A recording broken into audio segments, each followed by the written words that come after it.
trong này.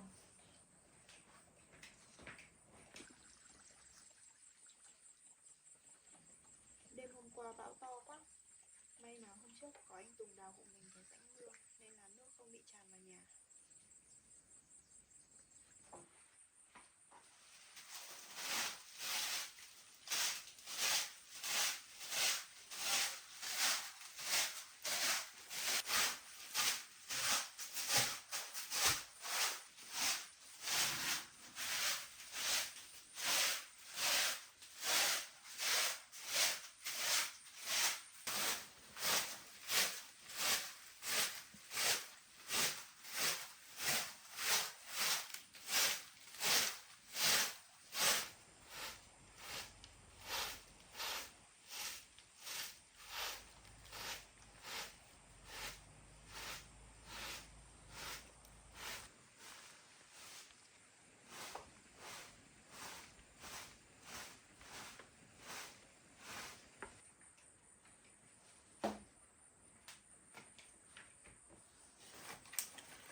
Bây giờ mình sẽ đi hái một ít rau về để nấu mì ăn.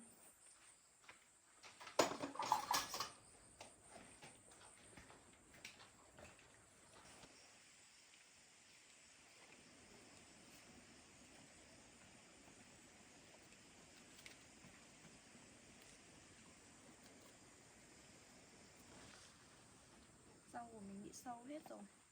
Chắc nữa tí nữa mình phải đi thu hoạch hoa quả rồi mình mua giống rau về trồng lại thôi.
giờ chắc là mình đi lên rừng để thu hoạch hoa quả, để lấy tiền mua giống rau, rồi mình trồng lại 2 luống rau bị sâu ăn.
Em chào anh.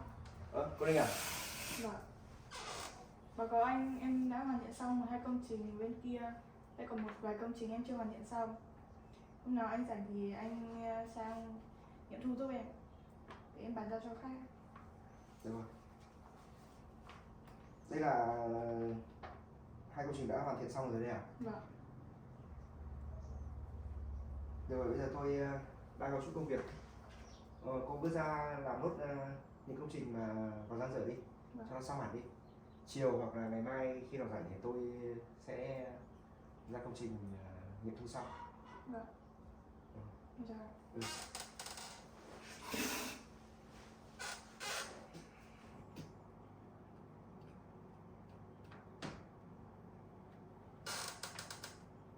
Công việc này mình cứ để đã, chiều hoặc mai mình vẫn có thể đi được.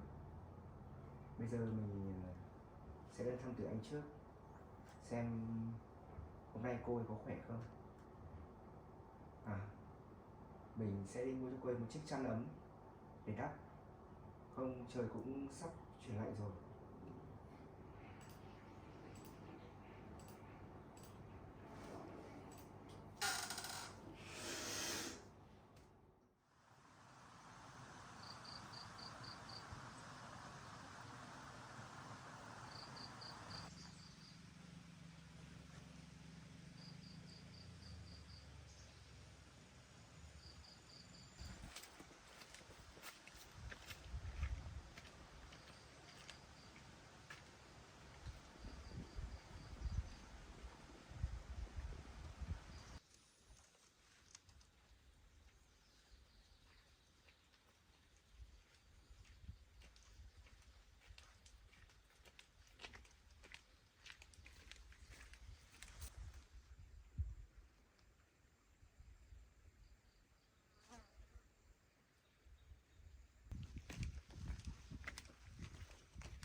Ở đây mình không thấy có bùn chuối nào, chắc mình phải đi vào trong kia tìm tiếp thôi.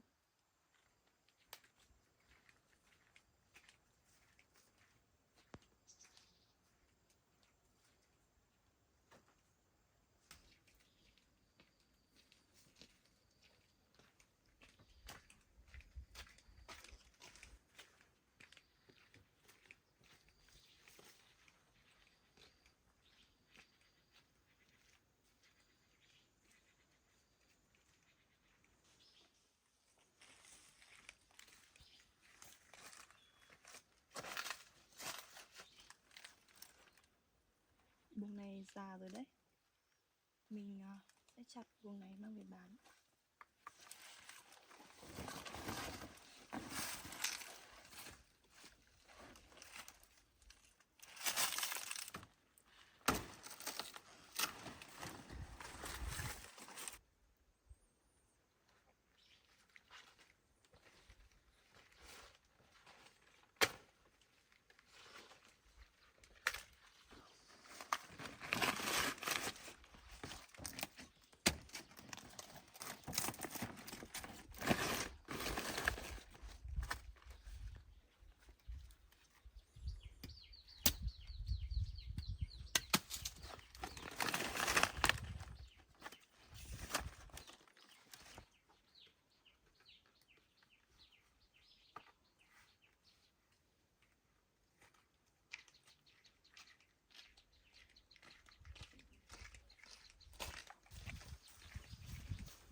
mình lấy thêm quả hoa chuối này về bán.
Chào anh. Chào bạn. Anh ơi, quán mình có bán cho em chăn. Có chăn đấy. Đây là có một cái chăn này, bạn xem bạn lấy không? Vâng.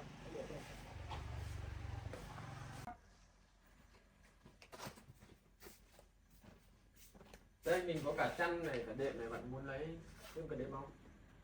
Đệm em có rồi anh ạ. Anh để cho em một cái chăn này. Chăn này cũng ấm mình ạ. Chăn này ấm rồi. Anh để cho em chăn này nhé. Ok bạn.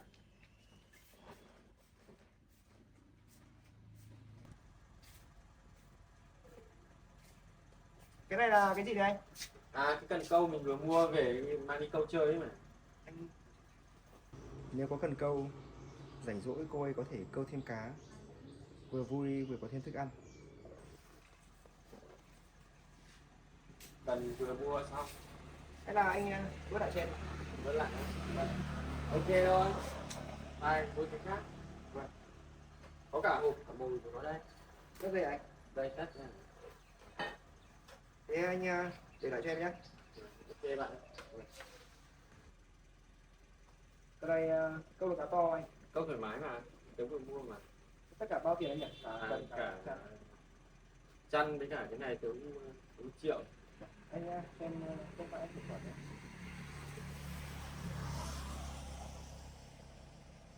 Anh chuyển này. Rồi ok bạn. Anh cảm ơn nhé. Rồi ok, cảm ơn nhá. Vâng. Em đi đây. Rồi ok.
chuối nào cháu ơi?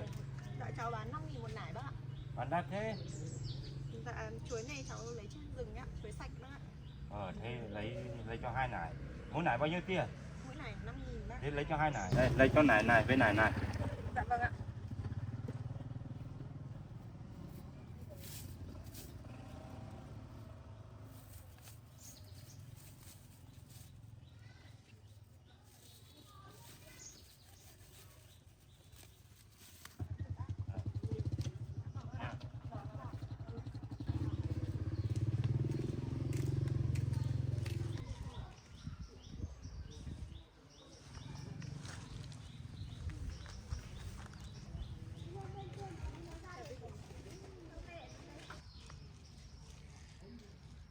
Chị ơi, mua chuối cho em ạ.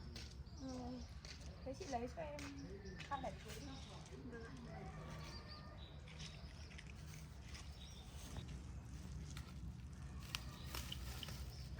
Chuối này về chị để 2-3 hôm chuối chín rồi ăn chị nhé. Vâng. Em gửi chị ạ. Em xin ạ. Em cảm ơn ạ.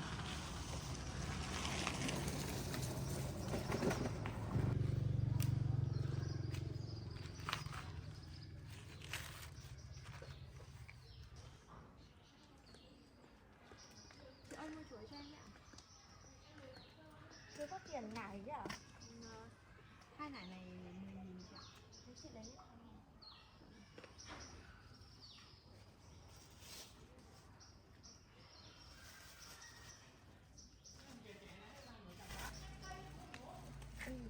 Em gửi tiền. Dạ vâng, em cảm ơn ạ. Vâng.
Mấy cây này còn tốt quá. Chắc là mình để lại để mấy hôm nữa ăn xong rồi mình mới tỉa đi.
ơi. Dạ. Anh Tùng hả? Anh ạ. Dạ anh em. Dạ. Trời sắp lạnh rồi. Anh mua thêm những chăn cho từ anh, cho em đắp cho đỡ biết lạnh. Anh mua cho em nhiều đồ quá, em ngại lắm. Em cứ nhận lấy đi để cho anh yên tâm. Em xin ạ. Lúc nãy đi qua quán mua chăn thì anh thấy anh chủ quán có bộ cần câu để đẹp đẹp. Anh mua lên tặng từ anh. Nhưng mà em không biết câu ạ. À không sao đâu. Lát nữa rảnh anh sẽ dạy từ anh câu cá nhé. Dạ vâng ạ. Anh ngồi đây uống nước. Em bước chân. Dạ vâng.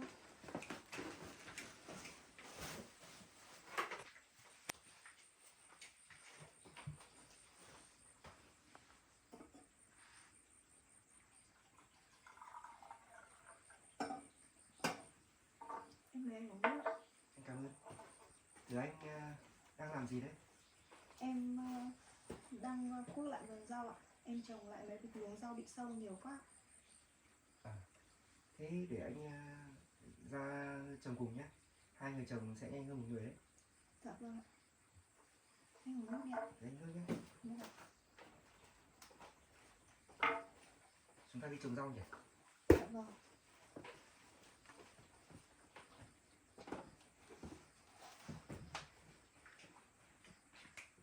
Anh trồng lại mấy luống này à?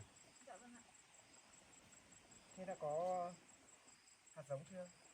Em có rồi ạ. Sáng nay em đi thu hoạch hoa quả xong rồi em qua mua hạt tầm rau luôn rồi ạ. Để anh cuốc cho. Để anh đi xem hạt giống xuống đây cuốc.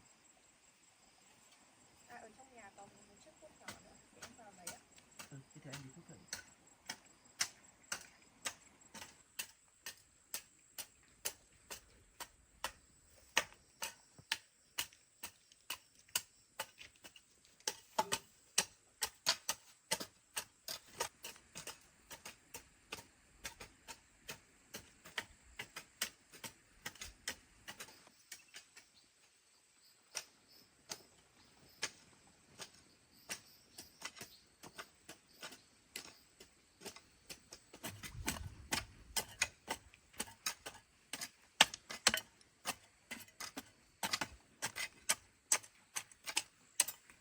Hôm trước em đi chợ, em có mua được mấy gốc cà chua. Em trồng vào đây để mấy nữa nó lớn thì sẽ leo lên bờ rào này ạ. Cà chua cũng chỉ cần trồng 2-3 cây là thoải mái ăn được rồi anh ạ. Dạ vâng ạ. Hôm trước em mua được 3 cây ạ. Mấy bữa anh sẽ mua ít hoa đây cho trồng từ anh trồng nhé. Dạ vâng ạ.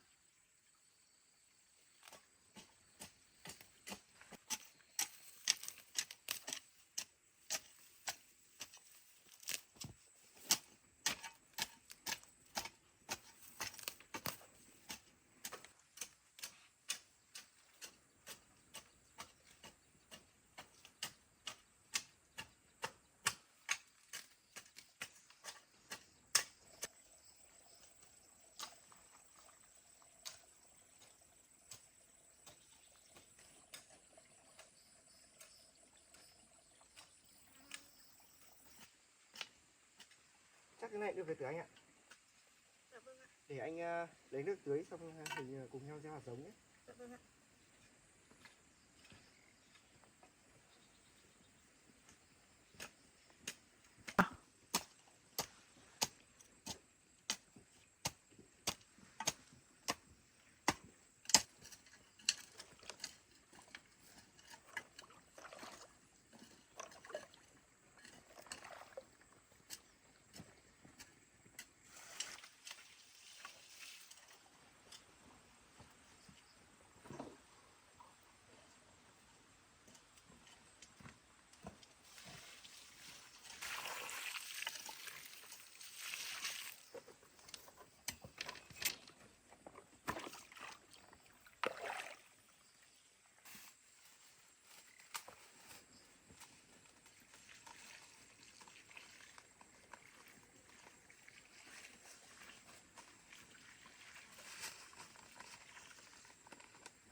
Bây giờ xong hết việc rồi.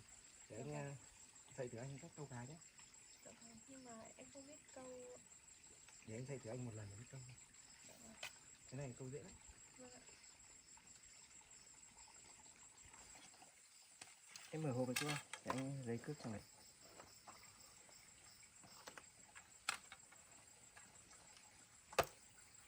Đây là lưỡi câu. Dạ vâng. Cái này em cẩn thận móc vào tay nhé. Vâng.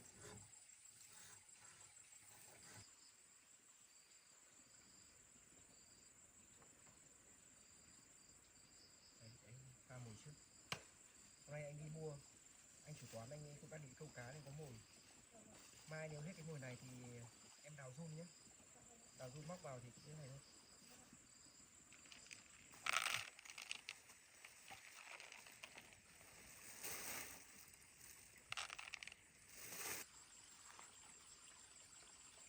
Đây. Cái này thì anh buộc cái này nhé. Dạ vâng, để em thử. Đây nhá. Cái này thì anh làm một cái thút nút này vào nhé. Vâng. Sau rồi cái đầu cần ra này. Em móc vào đây này. Đấy. Kéo này vào đây. Thế buộc xong cần rồi. Dạ vâng ạ. Rút ra. Em phải xoáy chặt cái khớp này của nó này.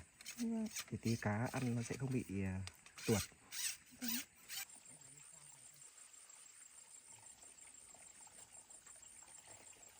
Sau là cái này.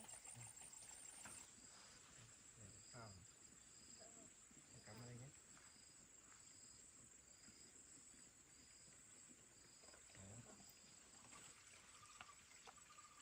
Này em móc đây nhé. Đây này. Đúng không? Dạ vâng.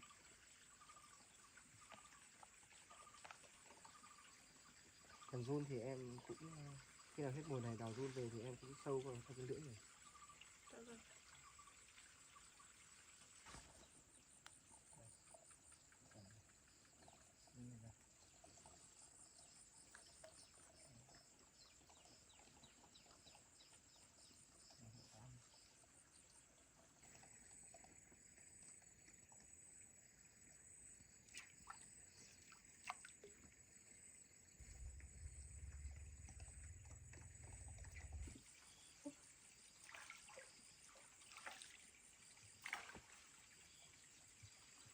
Từ đây chúng ta sẽ ăn món cá nướng của anh nhé.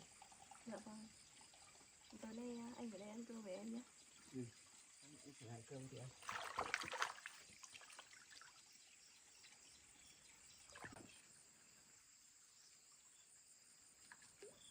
Từ anh câu thử đi. Liệu có được không anh? Được, em câu thử đi.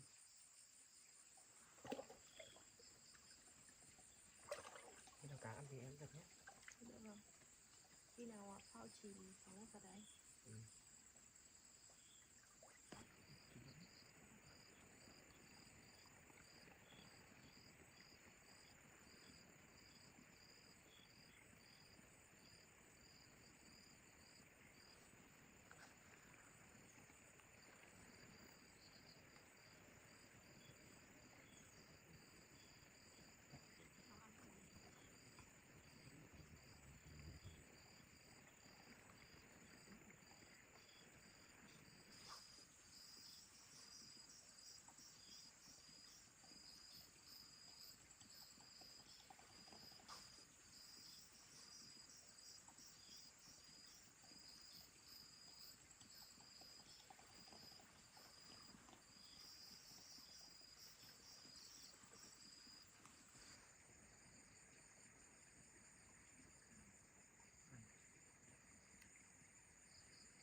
Anh câu giỏi quá.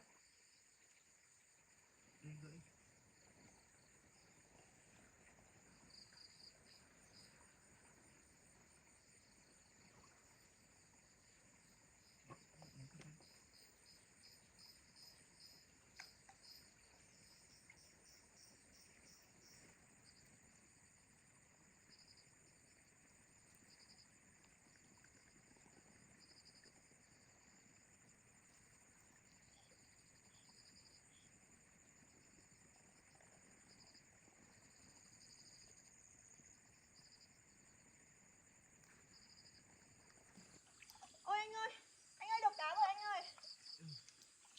giỏi quá. Ôi anh ơi, con cá to quá.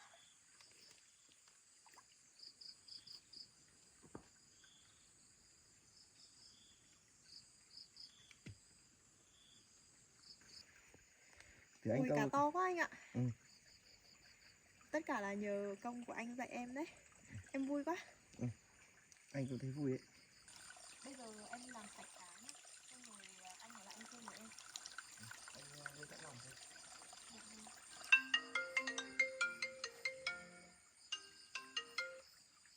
Alo. Được được. Tôi sẽ về ngay. Anh xin lỗi nhé. Hôm nay anh lại có việc gấp phải về, không phải ăn cơm với em được. Dạ vâng. Thôi anh cứ về đi ạ. Công việc quan trọng hơn mà. Thế em cứ làm sạch cá rồi nấu cá ăn cơm đi nhé. Dạ vâng ạ. Nhớ giữ gìn sức khỏe nhé. Dạ vâng ạ. Thôi anh về đi ạ. Thôi, anh đi về đây. Dạ vâng ạ.